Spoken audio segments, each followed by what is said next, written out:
Hi hello everyone, welcome back to Shri Annapoorneshwari YouTube channel.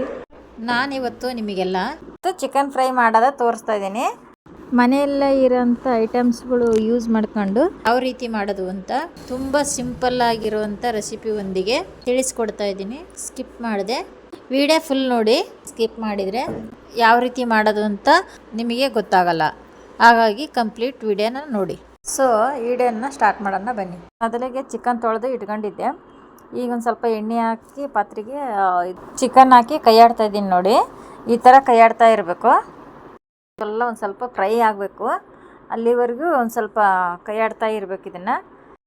ಇದಕ್ಕೇನು ಮಸಾಲೆ ಏನು ಜಾಸ್ತಿ ಬೇಕಾಗಲ್ಲ. ಸ್ವಲ್ಪ ನಾನು ಈರುಳ್ಳಿ ಬೆಳ್ಳುಳ್ಳಿ ಒಂದು ಸ್ವಲ್ಪ ಹಸಿಶುಂಠಿ ಹಾಕಿ ರುಬ್ಕೊಂಡಿದ್ದೀನಿ. ಒಂದು ಸ್ವಲ್ಪ ಕಾಯಿ ಹಾಕಿದ್ದೀನಿ, ನುಣ್ಣಗೆ ರುಬ್ಕೊಂಡಿದ್ದೀನಿ. ಇದನ್ನು ರುಬ್ಕೊಂಡು ರೆಡಿ ಮಾಡಿ ಇಟ್ಕೊಂಡಿದ್ದೀನಿ. ಈಗ ನೋಡಿ ಈ ಥರ ಆಗಿದೆ. ನಾನು ಸ್ವಲ್ಪ ಅರಿಶಿನ ಪುಡಿ ಹಾಕಿದ್ದೀನಿ. ಚೆನ್ನಾಗಿ ಎಣ್ಣೆ ಕಾದಾದ್ಮೇಲೆ ಇದನ್ನು ಹಾಕಬೇಕು ಚಿಕನ್ನ. ಈಗ ಒಂದು ಸ್ವಲ್ಪ ಎಣ್ಣೆ ಹಸಿ ಇತ್ತು ಅಂತಂದರೆ ಹಸಿ ವಾಸನೆ ಬರುತ್ತೆ. ಹಾಗಾಗಿ ನಾವು ಫುಲ್ಲು ಎಣ್ಣೆ ಕಾದಿರಬೇಕು, ಆವಾಗ ಹಾಕ್ಬೇಕು. ಇದನ್ನು ಹಾಕಿ ಗುರಾಡ್ತಾ ಇದ್ದೀನಿ. ಇದನ್ನೆಲ್ಲ ಮಿಕ್ಸ್ ಮಾಡ್ತಾಯಿದ್ದೀನಿ. ಇದು ಚೆನ್ನಾಗಿ ಫ್ರೈ ಆಗಬೇಕು. ಇದು ಚೆನ್ನಾಗಿ ಫ್ರೈ ಆಯಿತು ಅಂದರೆ ಸುತ್ತು ಹಿಂಗೆ ನೀರು ಬಿಟ್ಕೊತೈತಿ. ನೋಡಿ ಚೆನ್ನಾಗಿ ಫ್ರೈ ಆಗಿದೆ, ಎಷ್ಟು ಚೆನ್ನಾಗಿ ಬಂದಿದೆ ನೋಡಿರಿ. ಈಗ ಒಂದು ಸ್ವಲ್ಪ ಖಾರ ಪುಡಿ ಹಾಕ್ತಾಯಿದ್ದೀನಿ ನಾನು. ನಿಮಗೆ ಎಷ್ಟು ಬೇಕೋ ಅಷ್ಟು ಹಾಕೋಬೋದು. ನಾನೊಂದು ಸ್ವಲ್ಪ ಖಾರ ಜಾಸ್ತಿ ಹಾಕ್ತಾಯಿದ್ದೀನಿ. ನಿಮಗೆ ಕಮ್ಮಿ ಬೇಕಂದ್ರೆ ಕಮ್ಮಿ ಹಾಕೋಬೋದು.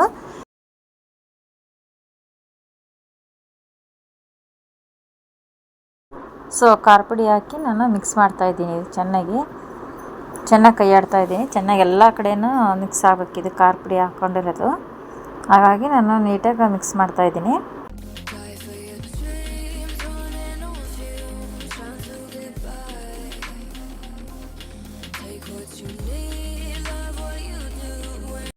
ಖಾರ ಪುಡಿ ಹಾಕಿದ್ಮೇಲೆ ಚೆನ್ನಾಗಿ ಫ್ರೈ ಆಗಬೇಕಿದು.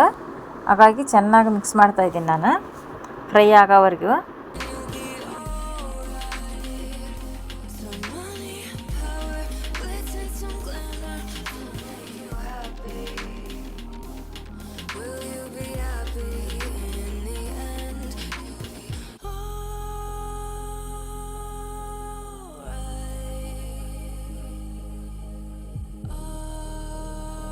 ಸೊ ನೋಡಿ, ನಾನು ಈ ಖಾರ ಪುಡಿ ಹಾಕಿ ಎಲ್ಲ ಮಿಕ್ಸ್ ಮಾಡ್ಕೊಂಡು ಚೆನ್ನಾಗಿ ಫ್ರೈ ಮಾಡ್ಕೊಂಡಿದ್ದೀನಿ. ನಾನು ಚಕ್ಕೆ, ಲವಂಗ, ಕಾಳುಮೆಣಸು ಎಲ್ಲ ಕೊತ್ತಂಬರಿ ಕಾಳು ಎಲ್ಲ ಹಾಕಿ ಹುರಿದು ಪೌಡ್ರ್ ಮಾಡಿ ಇಟ್ಕೊಂಡಿದ್ದೆ. ಈಗ ನಾನು ಅದನ್ನು ಹಾಕ್ತಾಯಿದ್ದೀನಿ. ಈ ಥರ ಮಾಡಿಟ್ಕೊಂಡು ಹಾಕಿದರೆ ತುಂಬ ಟೇಸ್ಟಿಯಾಗಿ ಬರುತ್ತೆ. ನಾನು ಮುಂಚೆನೇ ಈ ಥರ ಎಲ್ಲ ಪೌಡ್ರ್ ಮಾಡಿ ಇಟ್ಕೊಂಡಿರ್ತೀನಿ. ಅದನ್ನೇ ನಾನು ಸ್ವಲ್ಪ ಹಾಕಿದ್ದೀನಿ.